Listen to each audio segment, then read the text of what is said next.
प्रजापिता ब्रह्मा बाबा के 56वें पुण्य स्मृति दिवस पर विशेष शक्ति नारी को शक्ति बनाने का ऐसा संकल्प कि सारी जमीन जायदाद बेचकर ट्रस्ट बनाया, संचालन की जिम्मेदारी सौंपी और खुद हो गए पीछे।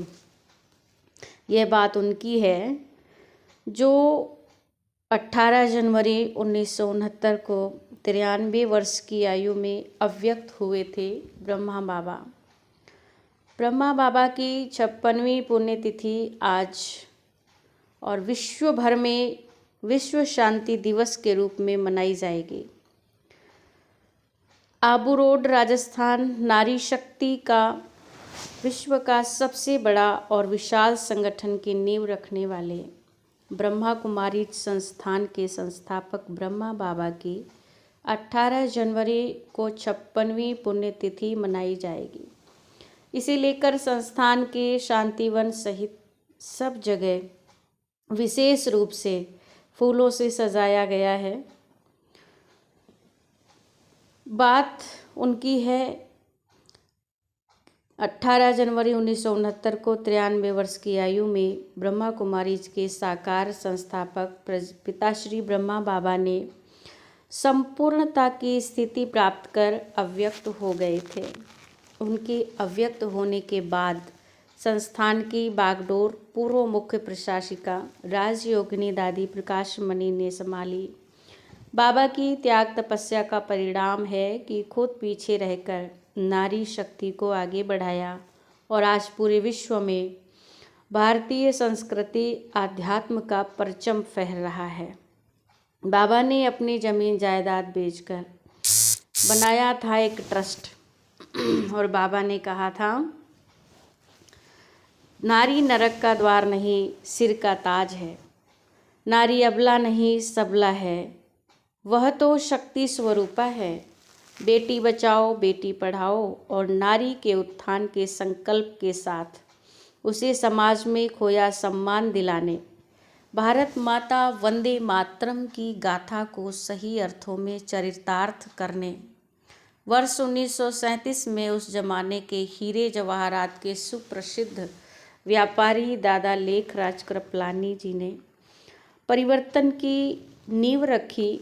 नारी उत्थान को लेकर उनका दृढ़ संकल्प ही था कि उन्होंने अपनी सारी जमीन जायदाद बेचकर एक ट्रस्ट बनाया और उसमें संचालन की जिम्मेदारी नारियों को सौंप दी।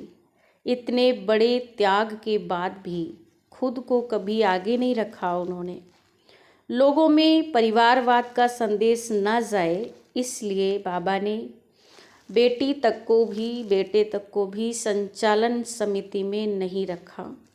हम बात कर रहे हैं प्रजापिता ब्रह्मा कुमारी ईश्वरीय विश्वविद्यालय के संस्थापक दादा लेखराज कृपलानी, जिन्हें सभी प्यार से ब्रह्मा बाबा कहकर पुकारते हैं। 18 जनवरी 1969 को 93 वर्ष की आयु में बाबा ने संपूर्णता की स्थिति प्राप्त कर अव्यक्त हो गए थे, लेकिन उन्होंने अपने जीवन में जो मिसाल पेश की उसे आज भी लाखों लोग अनुसरण करते हुए राजयोग की पथ पर आगे बढ़ते जा रहे हैं और संस्थान की मुख्य शिक्षा और नारा है स्व परिवर्तन से विश्व परिवर्तन और नैतिक मूल्यों की पुनर्स्थापना। 60 वर्ष की उम्र में रखी बाबा ने बदलाव की नींव।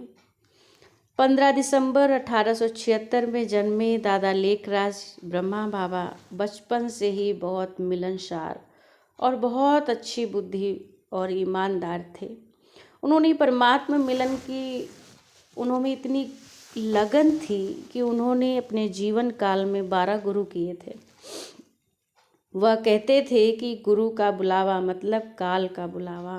60 वर्ष की आयु में वर्ष 1936 में आपको दुनिया के महाविनाश और नई सृष्टि का साक्षात्कार हुआ। इसके बाद आपने परमात्मा के निर्देशन अनुसार अपनी सारी जो चल अचल संपत्ति को बेचकर माताओं बहनों के नाम एक ट्रस्ट बनाया उस समय संस्थान का नाम ओम मंडली था। वर्ष 1950 में संस्थान के माउंट आबू स्थानांतरण होने के बाद इसका नाम पड़ा प्रजापिता ब्रह्मा कुमारी ईश्वरीय विश्वविद्यालय पड़ा। इसकी प्रथम मुख्य प्रशासिका मातेश्वरी जगदम्बा सरस्वती को नियुक्त किया गया। दादा लेखराज की एक बेटी और 2 बेटे थे। फिर कभी जीवन में बाबा ने पैसों को हाथ नहीं लगाया। ब्रह्मा बाबा ने माताओं बहनों को जिम्मेदारी सौंप दी और खुद कभी पैसों को हाथ नहीं लगाए। यहाँ तक कि इतने निर्माण चित्त थे बाबा कि उनके अंदर इतना निर्माण भाव था कि खुद के लिए भी कभी पैसे की ज़रूरत पड़ती तो बहनों से मांगते थे। बाबा कहते थे कि नारी ही एक दिन दुनिया के उद्धार और सृष्टि परिवर्तन के कार्य में अग्रणी भूमिका निभाएगी। दुनिया का एकमात्र और सबसे बड़ा ये संगठन ब्रह्मा कुमारी संस्थान नारी शक्ति द्वारा संचालित दुनिया का सबसे बड़ा और एकमात्र संगठन है। यहाँ मुख्य प्रशासिका से लेकर मुख्य पदों पर महिलाएं ही हैं। नारी सशक्तिकरण का इससे बड़ा उदाहरण और क्या हो सकता है कि यहाँ के और क्या हो सकता है।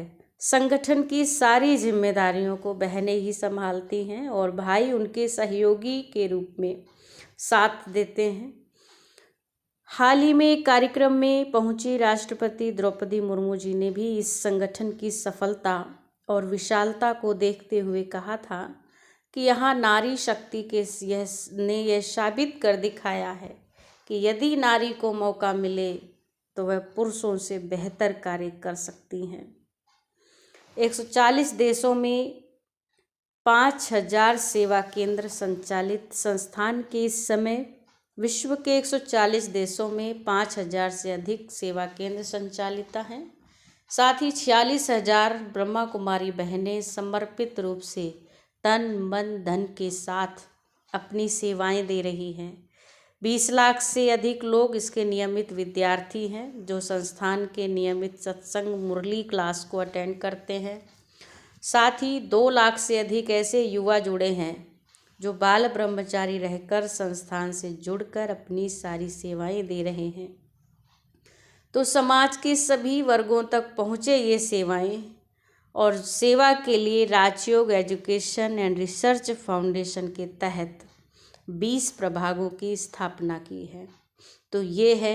ओम शांति।